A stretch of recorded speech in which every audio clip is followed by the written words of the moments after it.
तो एक बार फिर से स्वागत है सभी विद्यार्थियों का हमारे YouTube चैनल पर। विद्यार्थियों, हम लोग सेकंड ग्रेड का जो जीके का पेपर है उस पर हम लोग चर्चा कर रहे थे। और मेरे सामने देखो सिलेबस है। सिलेबस में हम लोगों ने देखो भौतिक विशेषताएं हम लोगों ने देख ली थी, और जलवायु भी हम लोगों ने देख लिया था। जल निकासी में हम लोगों ने नदियाँ पढ़ ली थी। नदियों में मैंने बहुत अच्छे अच्छे आप लोगों को फॉर्मूले वगैरह बताए थे। तो आई होप कि आपको नदियाँ बहुत अच्छे तरीके से याद हो गई होंगी और बाकी चीज़ें भी याद हो गई होंगी, भौतिक विशेषताएं, जलवायु, जल निकासी वगैरह। अभी हम लोग देखो एक आपके छोटा सा टॉपिक है, राजस्थान की प्राचीन संस्कृति और सभ्यता। तो इसमें आपके पास देखो 3 सभ्यताएं आपके पास है। सेकंड ग्रेड का जो जीके का सिलेबस है उसमें बता देता हूँ मैं। देखो सेकंड ग्रेड शिक्षक भर्ती में आपके विद्यार्थियों 3 सभ्यताएं मुख्य रूप से हैं। 3 सभ्यताएं आपके पास मुख्य रूप से हैं। एक नंबर है आपके पास में गणेश्वर की सभ्यता, फिर आहड़ की सभ्यता, कालीबंगा की सभ्यता। देखो अभी हम लोग क्या है कि गणेश्वर की सभ्यता देखते हैं सबसे पहले, है ना। ये मैंने ए लगा दिया है यहाँ पर, पहले ही लिख दिया है ताकि आप लोगों का टाइम वेस्ट नहीं हो ज़्यादा इसमें।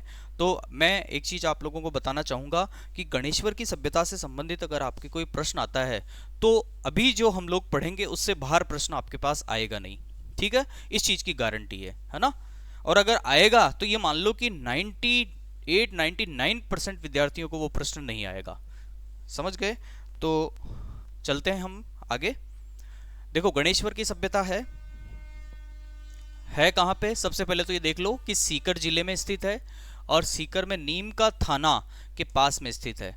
ये मैंने एक मानचित्र भी बनाया है राजस्थान का। तो ये सीकर जिला है, ये सीकर जिला है, और सीकर जिले में यहाँ पर ये जो है सभ्यता है। कौन सी? गणेश्वर की सभ्यता, गणेश्वर।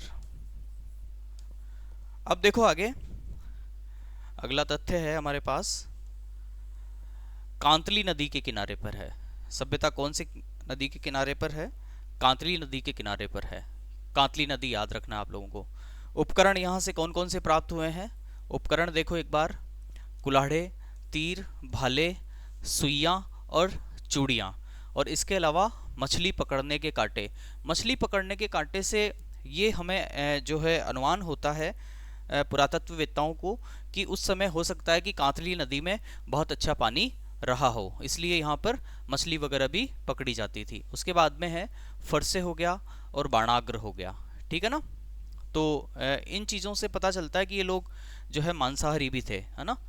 और कुल्हाड़े, तीर, भाले और ये सारी की सारी चीज़ें किसकी है? तांबे की है ना। उसके बाद देखो अगला कि खेतड़ी की खानों से ये लोग जो है तांबा निकालते थे, इनको मिलता था। उसके बाद में है ताम्र वस्तुओं का ये निर्यात। अब देखो इतनी सारी चीज़ें इन्होंने बना तो दी, लेकिन ये निर्यात भी तो करेंगे उसका। तो निर्यात कहाँ कहाँ करते थे? तो निर्यात में देखो एक तो पंजाब हो गया, एक हरियाणा हो गया। ये तो 2 हमारे अभी वाले स्टेट हो गए, हालांकि उस समय तो कोई नाम थोड़ी था इनका। तो पंजाब हो गया, हरियाणा हो गया, उसके बाद में पाकिस्तान हो गया, है ना। तो आसपास के क्षेत्रों में ये लोग जो है इन वस्तुओं का निर्यात भी करते थे। वस्तुओं में याद रख लेना भाई, वस्तुओं में कई बार पूछ लेते हैं कि कौन सी वस्तु प्राप्त नहीं हुई है ना। तो देखो ये तो कुल्हाड़े हो गया, तीर हो गया, भाले हो गया, है ना। ये सारे की सारी क्या है कि किसी न किसी को मारने के काम में आती है सारी चीज़ें। कुल्हाड़े, तीर हो गया, भाले हो गया। और इधर सुई और चूड़ियाँ, सुइयाँ और चूड़ियाँ, ये महिलाएं घर में इसका उपयोग करती है ना। और मछली पकड़ने के कांटे, क्यों? क्योंकि कांतली नदी में पानी की अच्छी आवक थी, तो मछली वगैरह भी ये लोग पकड़ते थे। उसके बाद में क्या है? तीर, भाले और ये फरसे। फरसे को इसी ग्रुप में डाल दो आप लोग, है ना। तो देखो इसका एक ग्रुप बना देते हैं। देखो कुल्हाड़े का, तीर का, भाले का, फरसे का और बाणाग्र का, इसका तो एक ग्रुप हो गया। और उसके बाद में महिलाएं घर में सुइयों की और चूड़ियों का उपयोग करती है, ये दूसरा इसका हो गया। क्योंकि कई बार क्या है कि वस्तुएं भी पूछ लेते हैं कि कौन सा उपकरण जो है इस सभ्यता से प्राप्त नहीं हुआ है, ठीक है। अगला इसका फैक्ट हम लोग देखते हैं। ये 2800 ईसा पूर्व की सभ्यता है। कब की सभ्यता है? 2800 ईसा पूर्व की सभ्यता है, ध्यान रखना है इसका भी, ठीक है ना।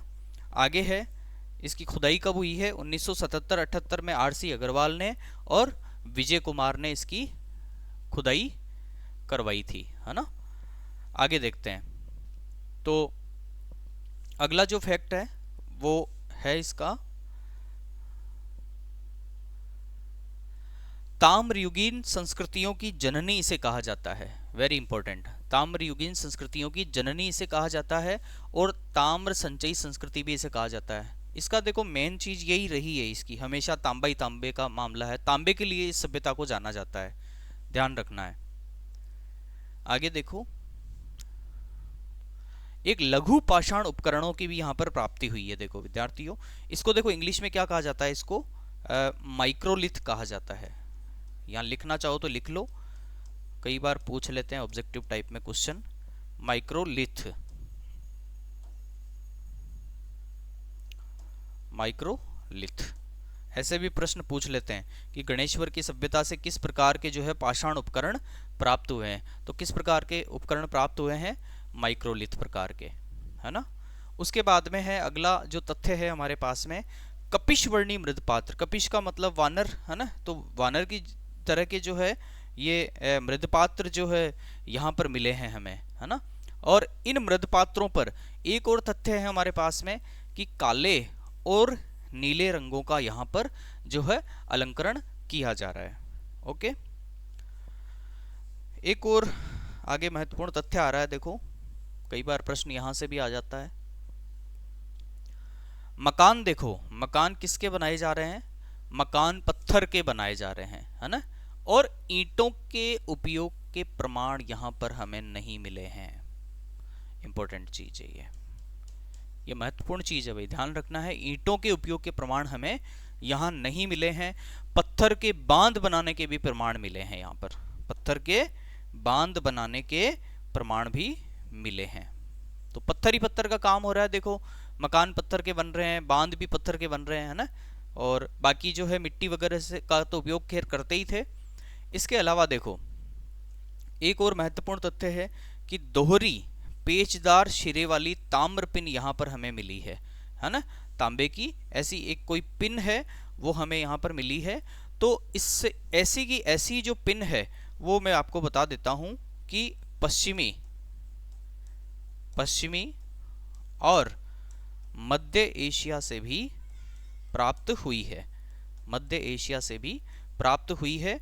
तो ये अनुमान लगाया जाता है कि कुछ न कुछ इनका जो संबंध है वो पश्चिमी और मध्य एशिया के जो है क्षेत्र उनसे भी कहीं ना कहीं इनका संबंध रहा है। ऊपर मैंने आप लोगों को बताया था कि हरियाणा हो गया, पंजाब हो गया और पाकिस्तान हो गया। पाकिस्तान, वो जो उपकरण जो ये लोग बनाते थे वो इन जो है क्षेत्रों में बेचते थे, बेचने के लिए यहाँ जाते थे। और इसके अलावा इनका संबंध और कहाँ से जोड़ा है? पश्चिमी और मध्य एशिया से भी जोड़ा है ना। कालीबंगा वगैरह वो भी हम लोग पढ़ेंगे, उनका भी संबंध था अलग अलग क्षेत्रों से, ठीक है ना।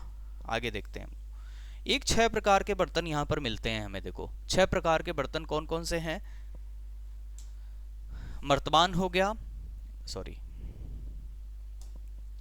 मर्तबान हो गया, और तसले हो गया, कलश हो गया, प्याले हो गया, ढक्कन हो गया और हांडी हो गया।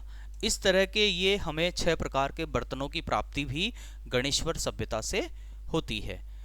एक और महत्वपूर्ण फैक्ट है, देखो ये इंपॉर्टेंट फैक्ट है कि मिट्टी के छल्लेदार बर्तन अगर पूछा जाए तो ये गणेश्वर सभ्यता की अपनी एक अद्वितीय विशेषता है। ये गणेश्वर सभ्यता है ना। मेरा एक दोस्त था गणेश, है ना, उसका नाम क्या था? गणेश था। तो वो जो है कभी भी जैसे कोई दुकान देखता था तो उसको कुछ ना कुछ छल्ला जरूर चाहिए था, चाबी डालने के लिए जो छल्ला चाहिए होता था। तो मुझे एकदम से याद रह गया कि हाँ, ये छल्लेदार को हम गणेश्वर की सभ्यता से इस तरह से हम लोग जोड़ सकते हैं। आगे देखो, तो देखो मैं अब मेरा दोस्त था गणेश, तो उसको मैं क्या क्या बोलता था? मैं उसको क्या बोलता था? देखो है ना, मेरा घनिष्ठ मित्र था वैसे तो, है ना। क्या बोलता था, बोल दिया सुअर बोल दिया उसको, मैं कुत्ता बोल दिया उसको, गधा बोल दिया मैंने, ठीक है। ऐसे ये तो याद करने का तरीका है भैया ना। और ये बोल दिया, और भागते ही उसको मैं मुर्गा बना देता था, है ना। तो इस तरह से याद हो सकता है, याद करने का एक तरीका है ना। तो सुअर हो गया, कुत्ता हो गया, मैंने उसको क्या क्या बोला, सुअर बोल दिया, कुत्ता बोल दिया, गधा बोल दिया, मुर्गा बोल दिया, फिर उसको मुर्गा बना देता था मैं, है ना। और इसके अलावा देखो ये जो पालतू पशु है, बाकी गाय बैल भेड़ बकरी, है ना। गाय बैल तो क्या है, ये है ही है संयुक्त रूप से, भेड़ बकरी भी है संयुक्त रूप से, ठीक है ना। तो इस तरह से ध्यान रखना है। और ये लोग शाकाहारी और मांसाहारी दोनों प्रकार के जो है लोग थे, है ना। तो एक बार मैं वापस से आप लोगों को एक बार फैक्ट बता देता हूँ, है ना। इसको थोड़ा छोटा कर देता हूँ मैं, ताकि बहुत सारी चीज़ें।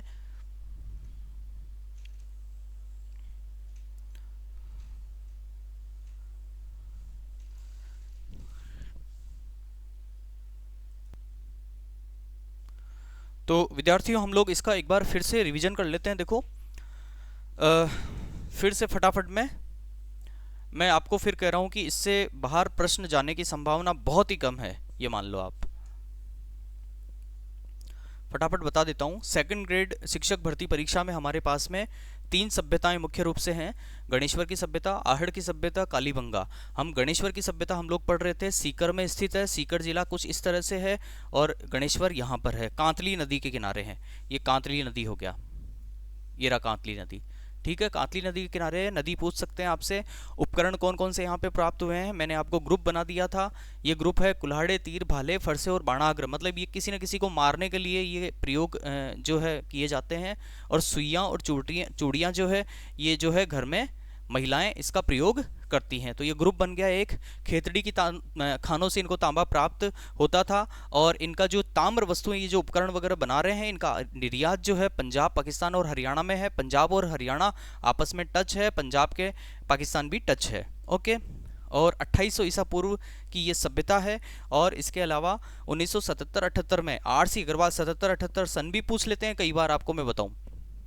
77-78 में आर.सी. अग्रवाल और विजय कुमार ने इसकी खुदाई करवाई। और ताम्र युगीन संस्कृतियों की इसको जननी कहा जाता है, ताम्र संचयी संस्कृति। कुल मिला के इसको तांबे के लिए जाना जाता है, इस सभ्यता को, ये ध्यान रखना है, ठीक है। आगे चलते हैं हम लोग। 77-78 में ये आर.सी. अग्रवाल और विजय कुमार ने, है ना। और उसके बाद में है ताम्रयुगीन संस्कृतियों की जननी हो गया। लघु पाषाण उपकरणों की यहाँ पर प्राप्ति हुई है विद्यार्थियों। लघु पाषाण उपकरणों की, इसको क्या कहा जाता है इंग्लिश में, माइक्रोलिथ। ये माइक्रोलिथ का प्रश्न भी पूछ सकते हैं आप लोगों से, ठीक है। उसके बाद में कपिश वर्णी मृद पात्र यहाँ से प्राप्त हुए। कपिश जो है वानर को कहते हैं, और भूरे रंग के इस तरह से मृद पात्र यहाँ से प्राप्त हुए। मृद पात्र की संस्कृतियों को तो आपको सभी सभ्यताओं में लगभग लगभग मिलेगी, ये मैं बता दूं आपको, है ना। और इन मृद पात्रों पर काले और नीले, काला तो ये बोर्ड का रंग ही है, और नीला आसमान का रंग है, ये ध्यान रखना है ना। तो इस बोर्ड से लेके और आसमान जितना, क्या, मृद पात्र मतलब एक घड़ा, है ना, ये मान लो। तो काला और नीला हो गया। तो काला और नीला इस तरह से आपको याद रह जाएगा। काला इस बोर्ड का रंग हो गया यहाँ से, और नीला आसमान, इतना बड़ा मृद पात्र हो गया, है ना। मकान पत्थर के होते थे, यहाँ पत्थर ही मिला है। ईंटों के यहाँ पर कोई भी अवशेष हमें नहीं मिले हैं। ईंटों का मामला भी ध्यान रखना है कि कहाँ पे कच्ची ईंटों का प्रयोग हो रहा है, कहाँ पे पक्की ईंटों का प्रयोग हो रहा है, कहाँ ईंटों का प्रयोग नहीं हो रहा है, ठीक है। ये हो गया। पत्थर के बांध बनाने के प्रमाण भी यहाँ से हमें प्राप्त हुए हैं, ठीक है। आगे चलते हैं। दोहरी पेचदार शिरे वाली ताम्र पिन यहाँ से हमें प्राप्त हुई है। और ऐसी ताम्र पिन पश्चिमी और मध्य एशिया में भी हमें मिली है। इससे इन लोगों का जो संबंध है और पश्चिमी और मध्य एशिया के देशों से भी माना जाता है। 6 प्रकार के बर्तन हमें यहाँ से मिले हैं, मर्तबान, तसले, कलश, प्याले, ढक्कन और हांडी। एक बार दिमाग में इनकी तस्वीर छाप लो एक बार की। उसके बाद में है मिट्टी के छल्लेदार बर्तन, ये बहुत इंपॉर्टेंट है। छल्ले का मैंने बता दिया। गणेश मेरा एक दोस्त था, वो जहाँ भी दुकान पर उसको छल्ला चाहिए होता था तो वो छल्ले वगैरह दुकानों से ढूंढता था, ठीक है ना, अपनी चाबी के लिए। ओके, आगे चलते हैं।